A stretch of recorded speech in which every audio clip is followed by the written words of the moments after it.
So I have a very exciting guest today that I'm very excited to talk to. He has a very interesting resume. He is a former pararescueman and was in the CIA and decided to fight human trafficking through his nonprofit agency called DeliverFund. Nick, thank you so much for coming on today. Hey, thanks for having me. It's great to be here. Thank you very much. So I just want to get right into it. What is the biggest motivation behind human traffickers? Why do you think they do this in the first place? It's very clear. The only reason that they do this is for money. Human trafficking is not an ideological driven illicit commodity market. It is only for money. It actually academically is really no different than narcotics trafficking, right? Nobody traffics narcotics because they have some ideology that they want to, make sure that everybody in the world has access to cocaine. The reason they traffic narcotics is to make a lot of money. Human traffickers are really the same way, in that we find that most human traffickers are just uh, criminals who, quite frankly, most of them don't have the stomach to be a narcotics trafficker and participate in that very Right. violent industry. So they just become human traffickers. I see. What would you say though is the biggest misconception our law enforcement agencies have about human trafficking, and what is DeliverFund doing to bridge that gap? I think the biggest misconception people have about human trafficking is not just law enforcement, it's societal. It really comes down to two very common misconceptions. The first is people confuse human smuggling with human trafficking. Right. So they kind of politicize the human trafficking issue by connecting it with border security issues. And they call what is human smuggling human trafficking. Those are two very different things. Somebody who's a smuggled person is somebody who's making a choice to go from point A to point B, usually illegally. That's human smuggling. Human trafficking is when somebody is either defrauded, forced, or coerced into performing labor for the economic benefit of some other person. Right. So it's slavery. So now people who are smuggled into the United States and live outside of the legal system then are vulnerable to becoming victims of human trafficking. So the two can be connected, but they're two different things. So that's the first misconception. And then the second misconception that I think a lot of people have is that it's actually stranger abductions that lead to the trafficking of children. And that's the data shows that is just not true.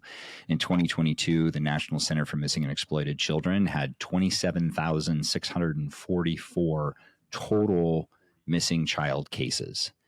Of those cases, only 98 of them were stranger abductions.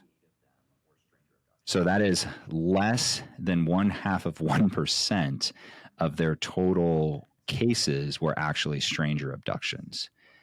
Where on the other hand, 92% of their cases are what you call endangered runaways, which is where a teenager usually, or a preteen, runs away from home or runs away from a caregiver. And usually, oftentimes, I should say, that is because they were groomed online and they're actually running away to go meet the person that groomed them online.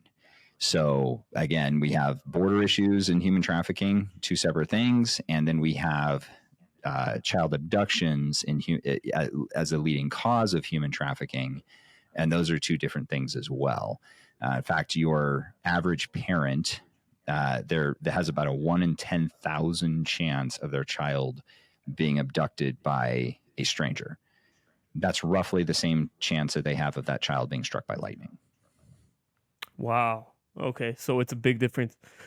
What would you say? Because I know you talked about they're groomed online. What is something parents or even kids that are watching this, young kids that are should watch out for if they're trying to be groomed online? What is like some red flags you would recommend they look out for?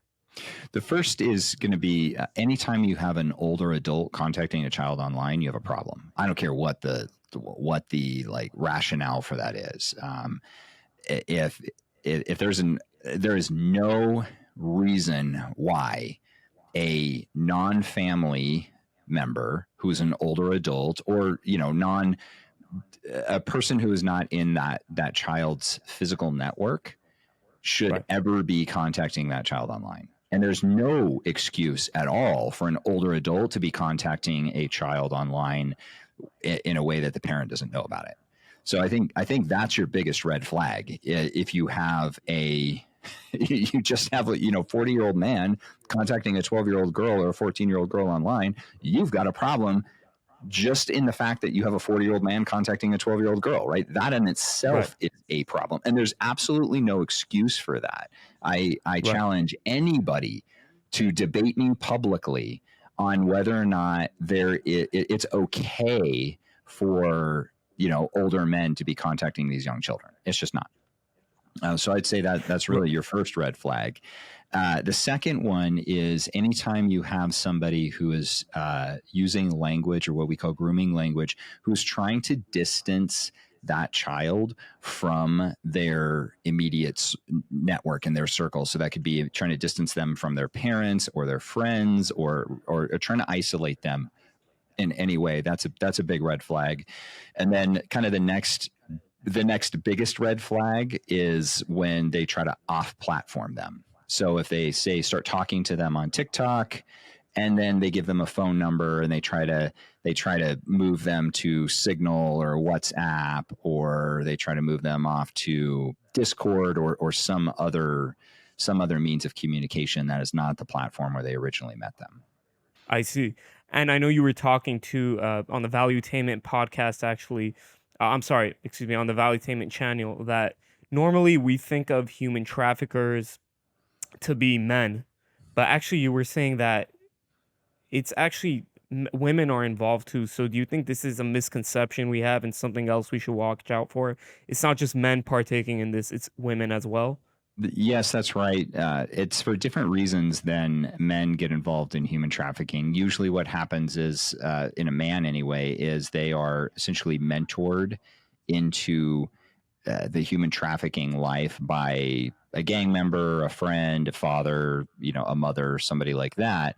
Versus usually when you see women who have become human traffickers, they usually, not always, but most of the time, they started Mhm. as a human trafficking victim, and then over a period of time became a human trafficker by helping their trafficker essentially with the business of human trafficking. And that gets them more autonomy. It gets them better treatment by the trafficker. They actually start to make some money along with the trafficker. And so then that's kind of how they become a human trafficker themselves. They're I every see. bit as dangerous as the male human trafficker. In fact, they're actually, I think, more dangerous because young girls will tend to see them as less threatening, and they know how to manipulate those young girls better. So even though they become a human trafficker for a different reason, they are still very much human traffickers. I see, absolutely. So we definitely have to watch out, not just for men, but for women, because you can't exclude them from the equation. That's right. That's Yeah, right. absolutely. In your opinion, what could law enforcement do better to fix the issue of human trafficking? I know you do a lot with DeliverFund, Mm-hmm. with the AI technology you use to catch human traffickers, but what do you think law enforcement could do? Because I know they spend billions of dollars, but what do you think they could do better?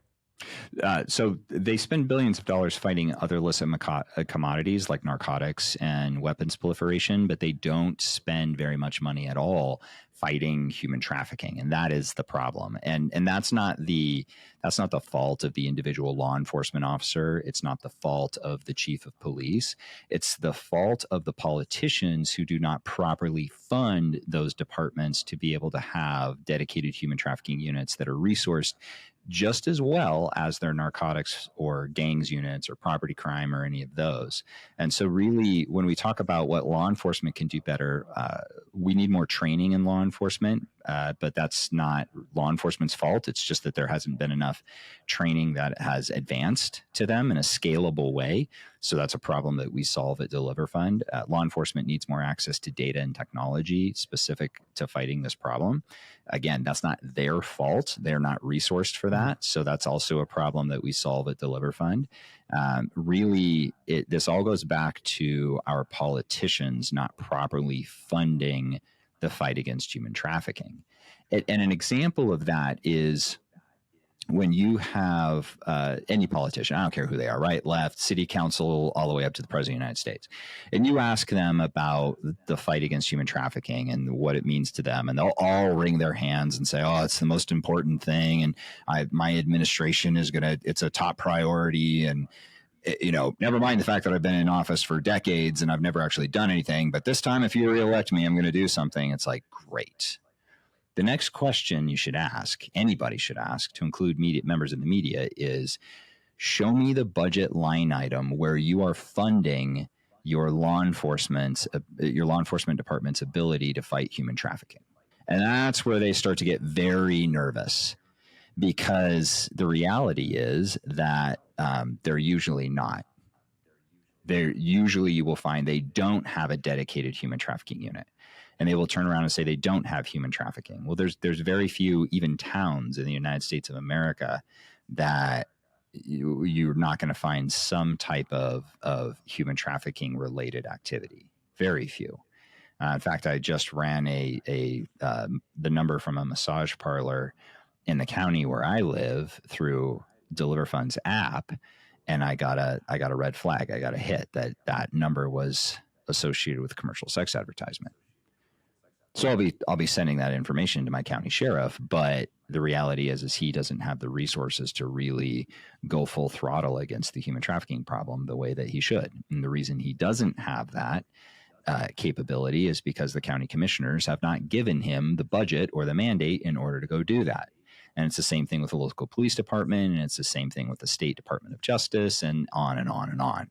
And so we've got to start holding our politicians accountable for properly funding law enforcement's ability to go fight human trafficking, and not acting like it's all law enforcement's fault that we are not advancing the ball on this fight. I see. It's a very interesting perspective. Have you ever thought about, getting into politics yourself to help fight this issue? I know you're doing it through DeliverFund, but have you ever thought about getting into politics yourself? Because you have such a vast amount of knowledge and experience in this, more than a lot of other people. I haven't. And I think the reason why is I'm not a person who particularly likes or enjoys politics. And I'm so focused on, building these technologies and data sets in order to help law enforcement, that if I were to personally get involved in politics, well, then that's going to hurt the broader fight. Now, in the future, if God decides me to grab me by the back of the neck and push me into politics, then so be it. But right now, that's not my focus. So I know the CIA. So I know you used to be in the CIA, and I know the CIA planted the idea in your head to start DeliverFund. But can you go more into why you wanted to start this in the first place? Sure. Boy, saying the CIA planted something in my head, you're going to get all the conspiracy theorists. Oh, no. In your comments. I should have said that. But no. So it was when I was working at the CIA, and I had predominantly working counterterrorism and some counter narcotics missions as well overseas, that I was constantly bumping into the human trafficking problem. And it was actually overseas where myself and a case officer from the Joint Special Operations Command, we were working a case together. It was his case, and I was facilitating the accomplishment of that case. And we found what I like to call smoking gun intel on a human trafficker that was moving children across the Afghanistan-Pakistan border. And that when we wrote it up, there was really kind of nowhere to send that intel. And to help your audience think about this a little bit better, we have a Bureau of Alcohol, Tobacco, and Firearms in the United States. Alcohol, tobacco, and firearms are all legal commodities that you can go buy at stores. Yet we spend billions of dollars a year fighting the illicit sale of those legal commodities. We have a drug enforcement agency that's fighting the war on drugs, which is going terribly. I think that's pretty well understood at this point. And so we have a drug enforcement agency fighting the war on drugs. We spend double-digit billions of dollars fighting that war, yet 90% of drugs are legal, right? Fentanyl is legal, right? Cocaine even has medical uses, and it can be used on a schedule, I think, primarily by eye doctors and eye Right. surgeons. Yet we spend billions of dollars a year fighting the illicit sale of those legal commodities. Yet 100% of human slavery is illegal per the 13th Amendment. Where is our counter trafficking agency? It doesn't exist. We've got really good men and women at the Department of Homeland Security who are trying their best to have an effect on that problem. Same thing with the Department of Justice and the FBI, but there's not very many of them. The preponderance of the heavy lifting in the fight against human trafficking falls to state and local law enforcement.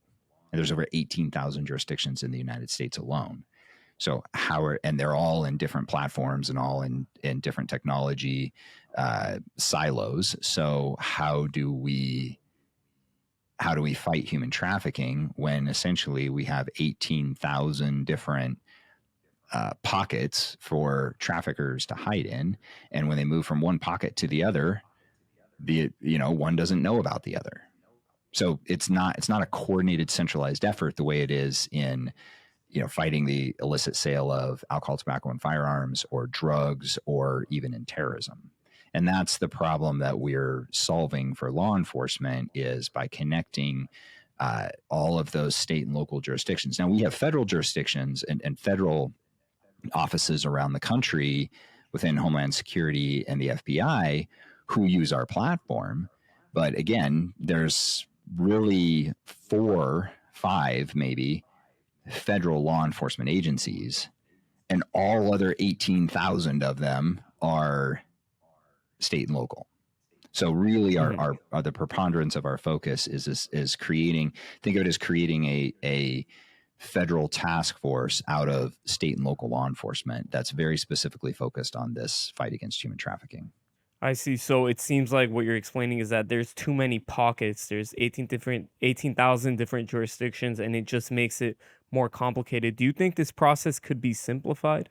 Oh, absolutely. So kind of getting back to what we were talking about at the CIA, the reason that I started this was that we found that there was really no centralized distribution point for human trafficking data, and coordinating all of those state and local law enforcement offices.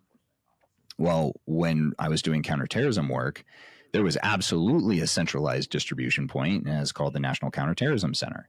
Now, that's not anything classified. I mean, they literally have a website. So if there was significant counterterrorism data, that data would find its way through the channels that be to the National Counterterrorism Center. So why don't we have that same thing for the fight against human trafficking? Look at missing children and child exploitation. We do have a centralized point of distribution and point of collection called the National Center for Missing and Exploited Children. Phenomenal organization. They do great work. But if you have a girl who's 19 years old who's being trafficked out of college, National Center for Missing and Exploited Children does not deal with that issue. So we need as a country, we need a centralized point of distribution for data collection and sharing for law enforcement. And that's what we've built at DeliverFund and what we're scaling out around the country. Absolutely. So more about DeliverFund is that you do use data analytics, you use AI technology to help make the process easier. Can you go into that a little bit more? Sure.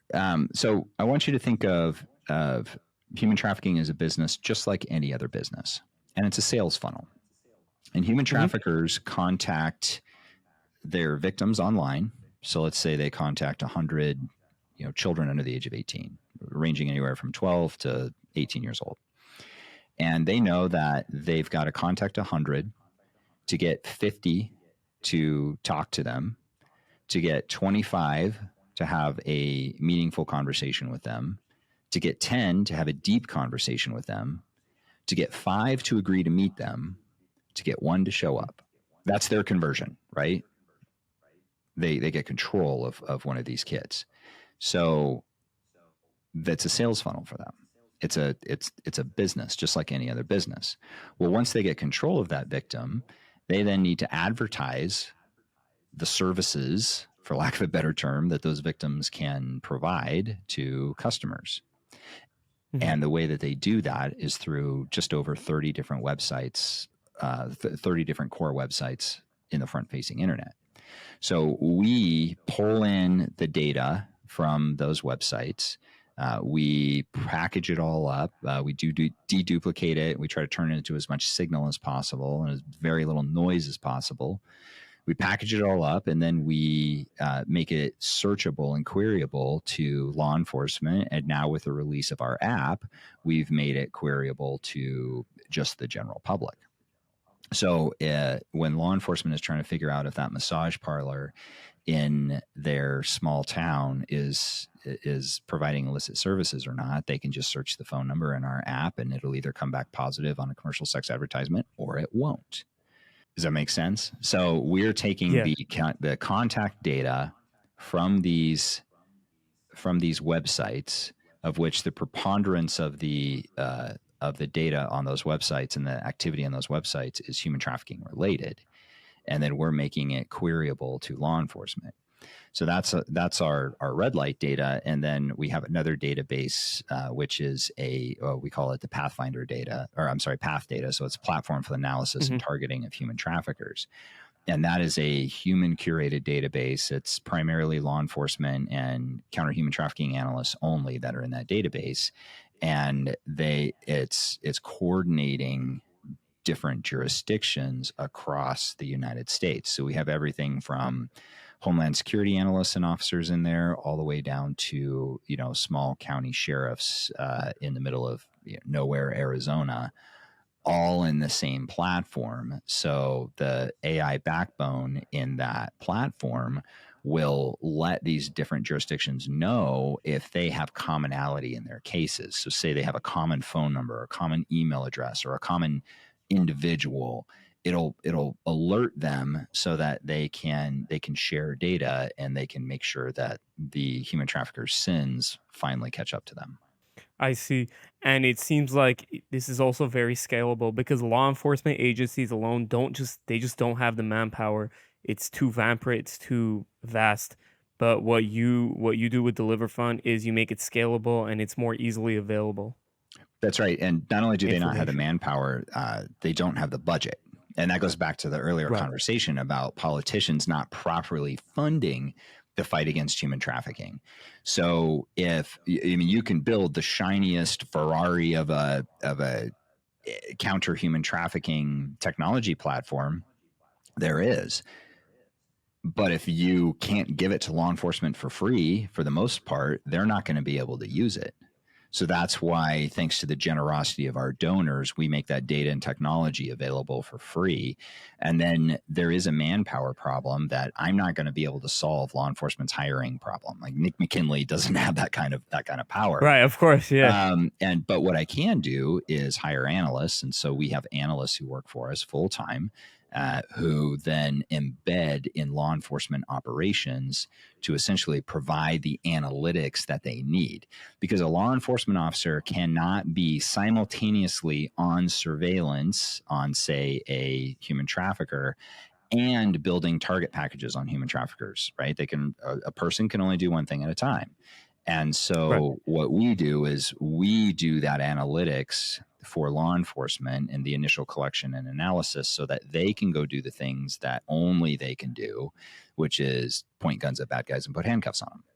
Absolutely. And speaking of analysts helping you, is the type of people, what type of people are you hiring? Is it just everyday men and women that are data analysts?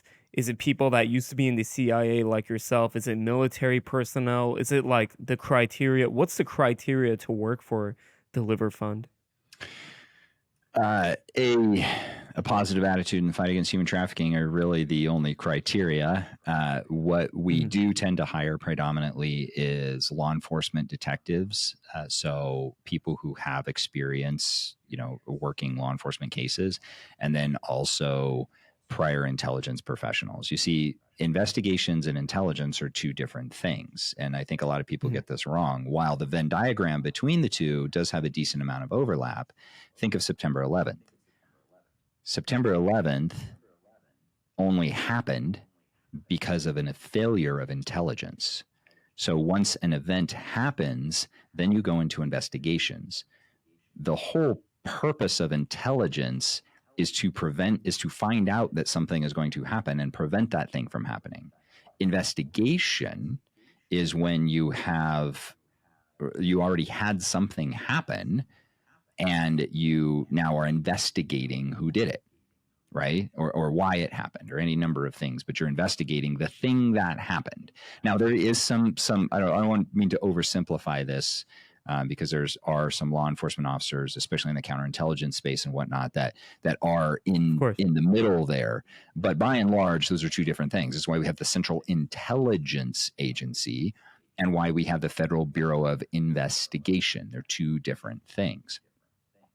Now, um, when we look at the intelligence side, well, our primary customer is law enforcement officers. So an example of that at DeliverFund, and the dichotomy of the two and how well they work together, is our chief of operations and our deputy chief of operations. Our chief of operations is a former JSOC analyst, so Joint Special Operations Command. He spent most of his time up at Dam Neck, so working target packages for SEAL Team 6, and kind of doing all source and analytics. And he was also a human intelligence collector, and he's kind of a jack of all intelligence trades. Never law enforcement. Our deputy chief of operations is a career law enforcement detective. So yes, he did patrol and all that, but most of his time he spent as a detective. So Mhm. he had to teach us how law enforcement officers looked at the world, because that's our primary customer. And we then had to teach him how to do the intelligence piece. So the fusion of the law enforcement investigative methodology with the intelligence target centric analysis method really, really does a great job in helping law enforcement find the bad guy. Absolutely. What can the everyday person do to battle human trafficking? Not just online, because I know we spoke of online to be careful and wary of things, but out into the real world, is there types of cues and clues you could look out for that you can see that something's not right with the situation? There are, and it would be a way more that we could cover in just this podcast. I like to tell people Right. that when predominantly girls, because as we're talking about, is predominantly women and girls are victims of trafficking. It is sometimes young boys. In America, it's rarely men. I mean, it can be on the forced labor side, but in the traditional trafficking that we think of fraud, force, and coercion, it's usually women and girls. And Sure. so, the best way to prevent a girl from becoming a victim of human trafficking is for dads to be good dads, for moms to be good moms. That is first and foremost. Then it is to make darn sure that if your children have access to the internet and internet communications, and for the parents out there, like, don't forget that Xboxes and PlayStations are connected to the internet and have chat rooms in them, is to make sure that you know who your children are talking to. And in order, now that actually increases the parental workload. So in order to decrease the parental workload, we've come out with an app. You can just go to the App Store and download it. And it's $1.99 a month. So very, very cheap and affordable. And what that app does is allows parents, or really, paramedics, law enforcement professionals, anybody, to search phone numbers and email addresses through our database. And the phone number and email address that you search is going again through our database, which is all potential human trafficking activity. And if the number comes back as a positive, then you know you've got a potential problem. It's not a Mhm. guarantee of a problem, but it does mean that you should probably do some more due diligence, because the phone number is connected to, again, a commercial sex advertisement. And why is somebody with a phone number that's connected to commercial sex advertisement having a conversation with a child? So that's an action oriented step that people can take. And then another one is we have training coming out on the DeliverFund website. It's all computer based, so take it at your leisure. Of human trafficking 101. So what is human Mhm. trafficking, and what can you do about it? And then we've got human trafficking awareness for law enforcement. We've got paramedics and first responders coming out, for healthcare systems, insurance professionals. All those different things are slowly starting to roll out. So get educated, take action, and then there's phenomenal organizations, not just DeliverFund. There's others as well that are donor funded, that are out there fighting this fight, because the government is not properly resourcing this, and because the government is not properly doing the work here. And by the government, I don't mean the men and women working in the government. I mean the politicians. Sure.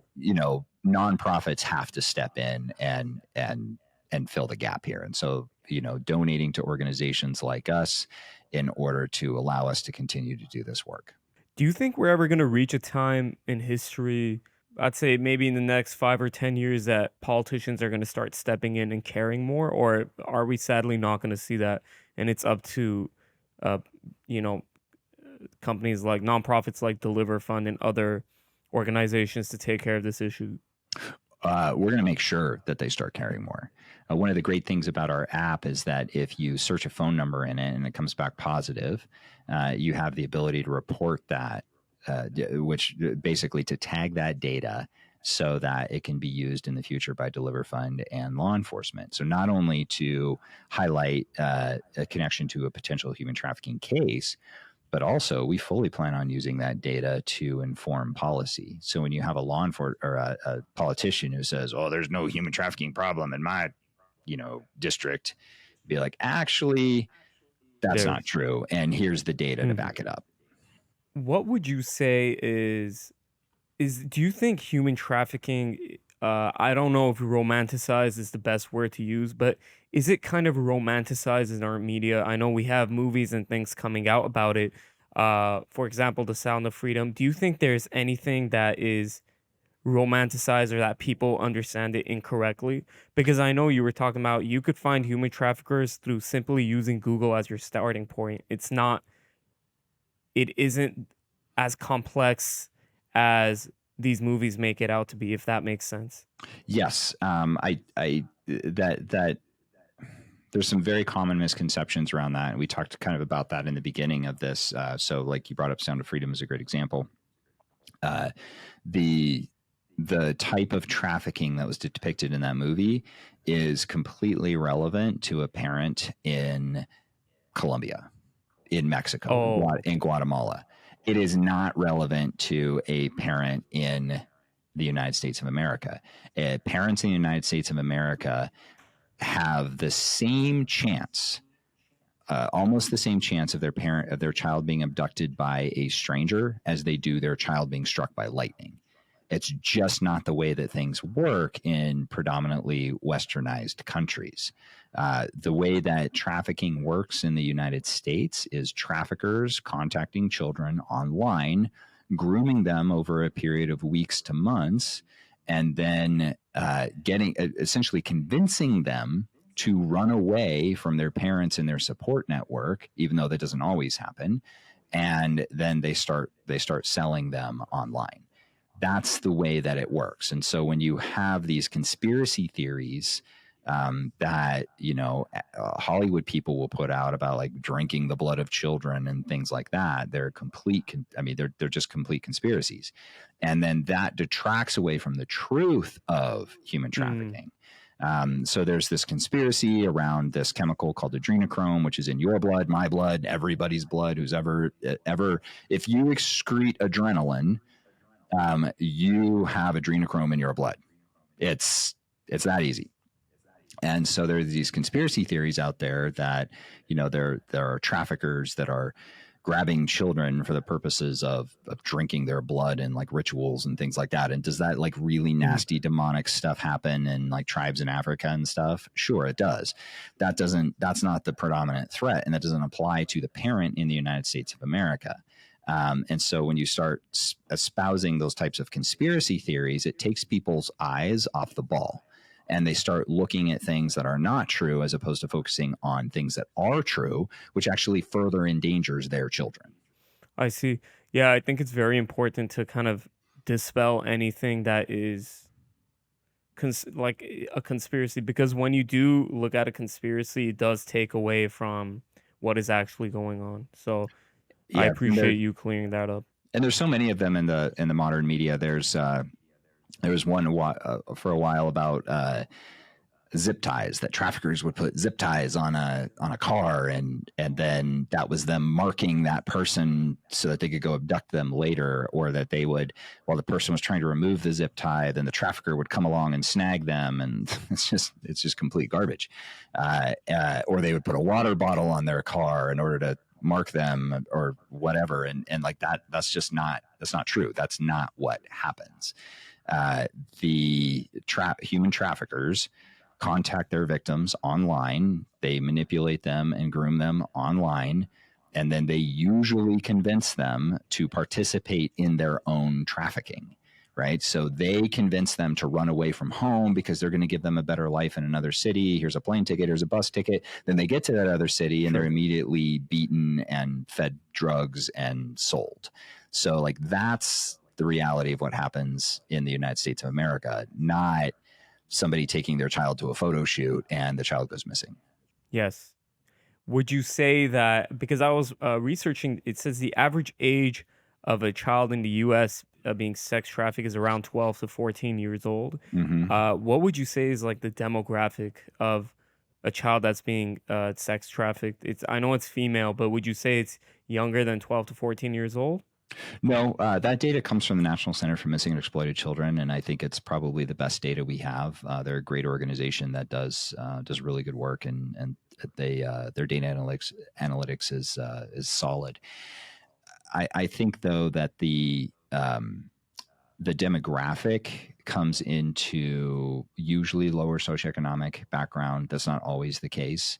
Unfortunately, it tends to happen to people of color more than it does anybody else, and Mhm. it usually comes from you. Oftentimes, it's young girls who don't have a positive male role model in the home, and Mhm. so the fatherlessness and fatherless families issue is a real problem when we talk about human trafficking, because that lack of a positive male role model leads to more victims of trafficking. That's kind of why I said at the beginning, you said, what can your average person do to fight human trafficking? Well, the very first thing that men can do is be a good dad. The second thing they can do is stop watching pornography and participating in the commercial sex industry, because that is fed by human traffickers.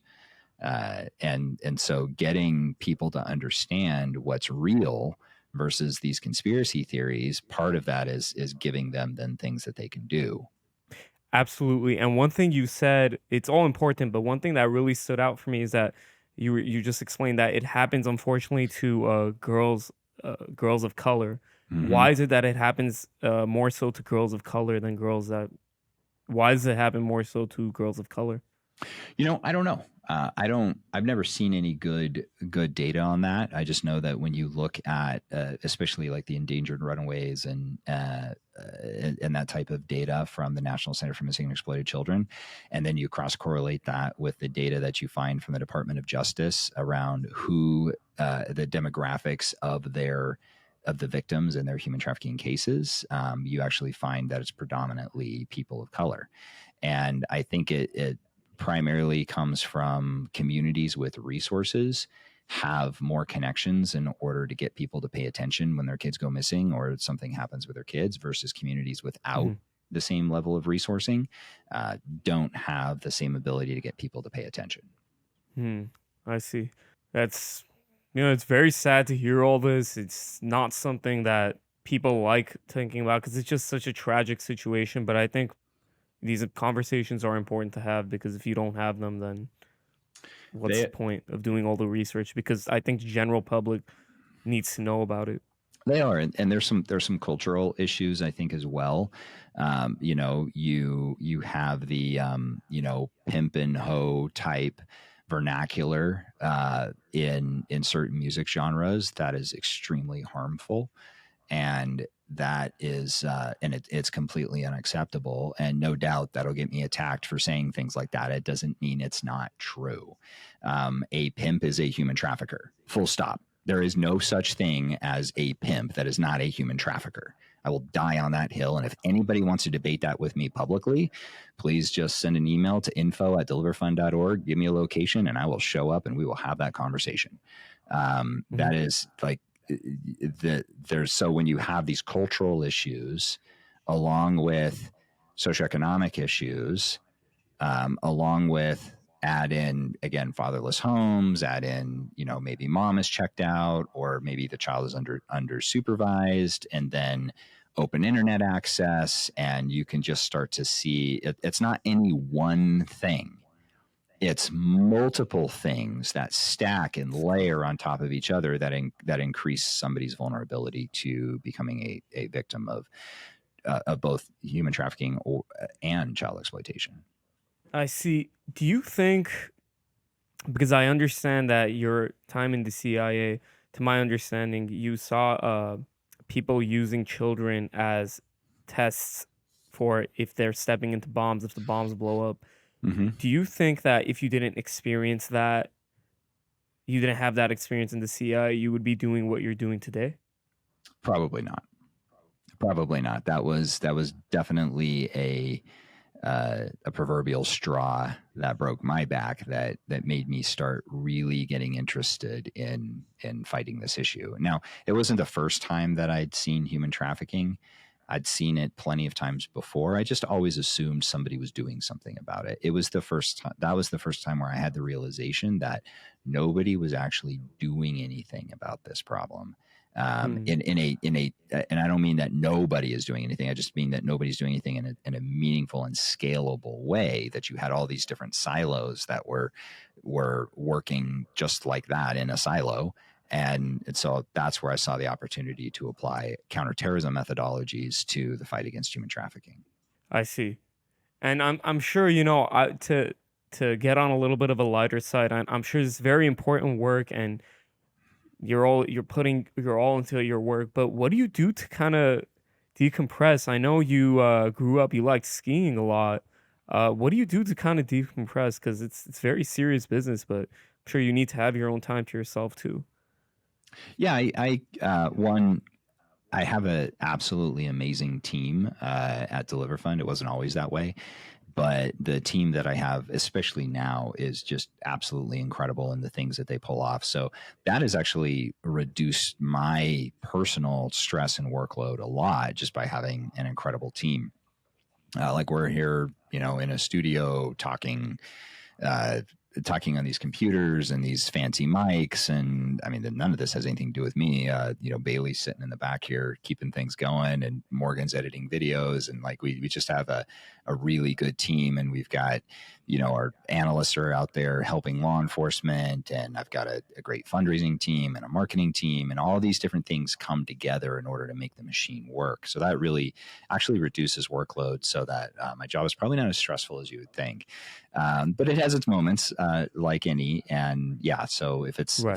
if it's the winter, you'll find me on the slopes with my kids, and if it's the summer, I'll be out camping or climbing, or just enjoying amazing Montana summers. But Yes, and mainly something actually outdoors. I saw in one of your interviews that just it was very funny to me is that back when you were in high school, which is surprising because you're actually a Harvard graduate, but you weren't really a big fan of high school, so you actually found a No, way to show that you were present while you were on the slope skiing. I thought that was hilarious. I like that.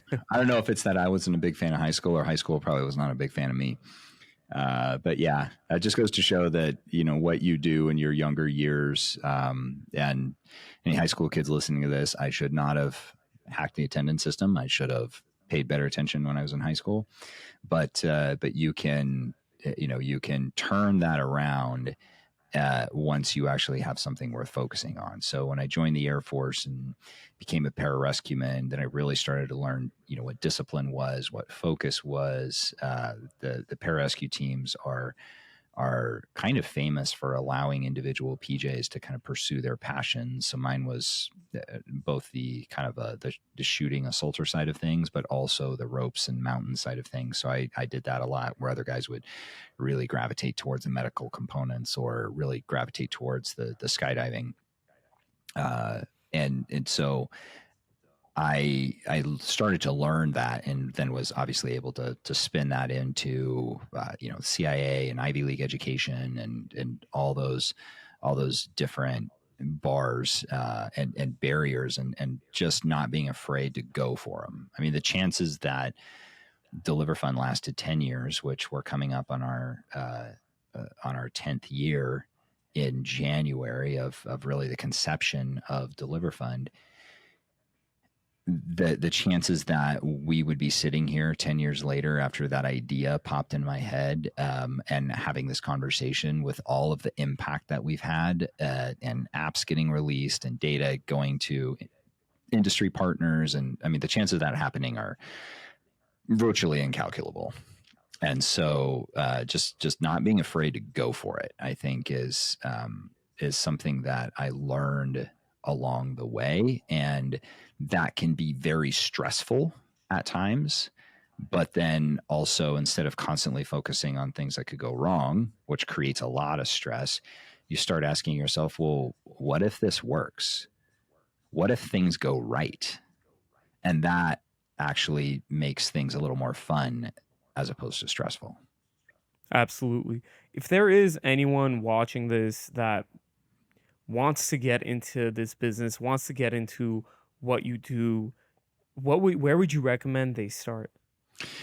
Uh, well, the best way to do it would be to join law enforcement, and law enforcement needs people, and they need good people. And I think that while everybody says thank you for your service, for your work in, like, if you're in the military and you're a military veteran like me or something, we also need to remember that while we were fighting overseas, law enforcement was fighting over here. So thank a law enforcement officer, firefighter, paramedic, right? Thank them for their service as well.